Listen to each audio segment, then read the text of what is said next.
Nakakatakot guys, ako lang yung tao dito sa taas.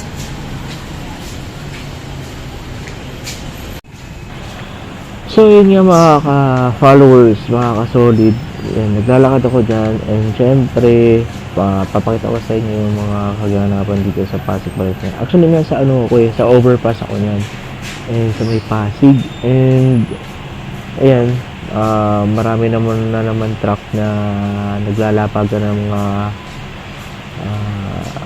gulay, kasi ano dyan yung tambakan ng mga order ng mga ayan, ng mga mamimili. And actually guys,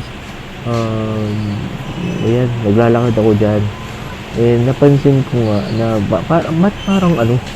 parang wala nang naglalakad dito sa taas, and nakaka-curious kasi nga pang safety naman talaga yung yung ginawa nito sa taas. And napansin ko na wala nang ilaw, maaga pa naman, sayang din naman yung yung space dito sa taas kung hindi dadaanan ng tao.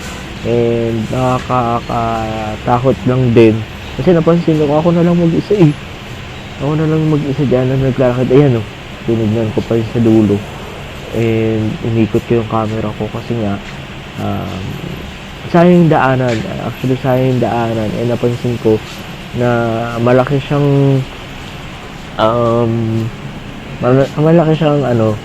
tawag dito, kaluwagan sa mga tao naglalakad. And sayang kung hindi siya gagamitin, and maaga pa talaga actually dyan, kasi nga may pupuntahan ako, and may titingnan ako maayos ba yung pupuntahan ko. And ayan, tumakbo na ako ng mabilis din, and hindi ko na alam kung kung may makakasama pa ako, and ayan, mayroon bang tao sa likod. Siyempre nakakatakot baka mamaya may umano sa akin sa likod, and ito nakailaw-ilaw sa taas, and pabababa na ako dyan, and ayan, medyo madilim na, nakakatakot, and wala talaga sa totally, paikot kasi yan hanggang sa munification sa likod.